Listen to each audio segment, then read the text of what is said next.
Let's start with something uncomfortable. If Elon Musk were a fictional character, we'd be in season 3 right now, and half the audience would be whispering, wait, is he becoming the villain? Not because he's evil, but because the scale is getting ridiculous. Most billionaires are just rich. They buy islands, they disappear into boardrooms, they avoid attention. Elon Musk? He buys the town square, renames it, tweets memes, and accidentally moves global markets before breakfast. That's not normal billionaire behavior. That's main character energy. Here's what makes it weird. Elon Musk doesn't just own companies, he owns infrastructure. Tesla influences energy markets. SpaceX launches military satellites.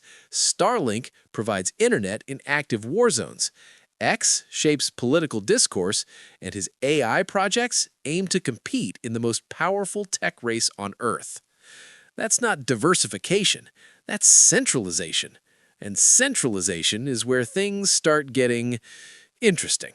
Because historically, when too much power sits in one place, it doesn't stay neutral. It amplifies whoever's holding it. And Elon Musk is not exactly subtle. Think about this. When he bought Twitter, X, he said it was about free speech. And sure, that sounds noble, but what followed? Mass layoffs, major advertisers pulling out, rapid policy shifts, entire content rules changing almost overnight. Now pause. That platform influences elections, markets, cultural movements, public narratives, and one person controls the lever. That's not tech entrepreneur. That's digital infrastructure governance without an election. Now here's where it gets darker.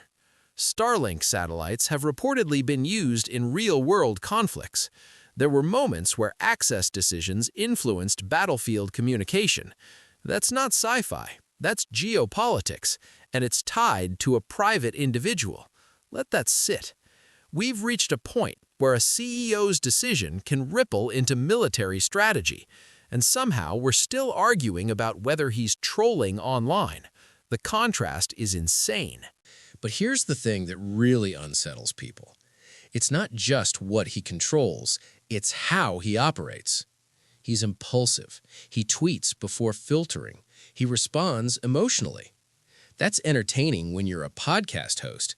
It's destabilizing when you're connected to space infrastructure, AI development, energy markets, global communication systems. There's a reason commercial airline pilots don't live tweet their moods. Stability matters at scale.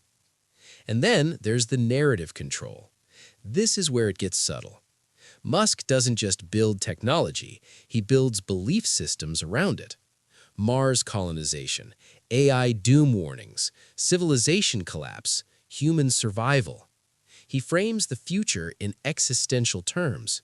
And when you control both, the tools shaping tomorrow and the story explaining why we need them, you shape public imagination. That's soft power. And soft power is quiet. It doesn't look dramatic, but it changes culture. Now let's add another layer. Wealth concentration. At his peak, Musk's net worth exceeded $200 billion. That's more than the GDP of entire nations. With that kind of capital, you're not just participating in markets, you're influencing them. And when markets move based on your tweets, that's not traditional capitalism, that's gravitational economics. Here's the uncomfortable question. Who regulates that level of influence? Governments?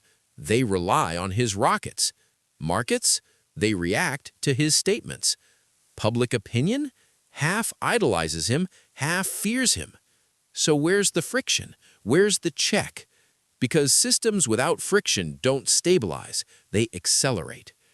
Now, before anyone misinterprets this, no, this isn't a "he's evil" speech. That's lazy. Real power is more complicated than that. He's undeniably brilliant in many ways. Tesla accelerated EV adoption, SpaceX changed rocket economics, reusable boosters were considered unrealistic until they weren't. That's innovation. But innovation at extreme scale creates extreme consequences, sometimes intended, sometimes not. History has shown something repeatedly. When individuals accumulate influence across multiple critical systems, they stop being business leaders. They become structural forces. And structural forces don't disappear quietly if they fail. They ripple hard. Let's talk unpredictability again. Musk can be visionary on Monday, chaotic on Wednesday, provocative on Friday.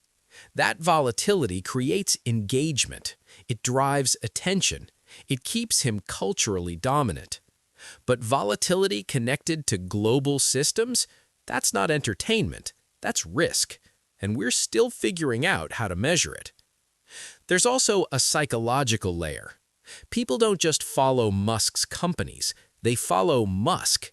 He has a loyal base that sees him as a savior of innovation, and critics who see him as dangerously overpowered. That polarization increases influence because attention, positive or negative, amplifies reach, and reach compounds power. Here's the darker irony. He might genuinely believe he's pushing humanity forward, and historically, massive shifts rarely come from villains twirling mustaches. They come from confident individuals with enormous leverage and strong belief in their vision. That's what makes this fascinating and slightly unsettling. So here's the real hook. What happens when one human being sits at the intersection of energy, space, AI, communication, military-adjacent infrastructure, and cultural narrative, and operates publicly, impulsively, and at speed? We don't have a historical template for that. Not at this scale. Not this visible. Not this fast. Maybe history will remember Elon Musk as the visionary who accelerated humanity into a new era, or maybe as the catalyst for consequences we didn't fully understand in real time. The truth? We won't know until we're already past the turning point. That's how power works. You don't feel its limits until it shifts something irreversible. And that's the uncomfortable part. It's not about good or evil. It's about scale, speed, centralization, and the fact that we're living inside an experiment on concentrated private power, while also scrolling memes about it. If that doesn't make you at least a little uneasy, you might not be thinking big enough.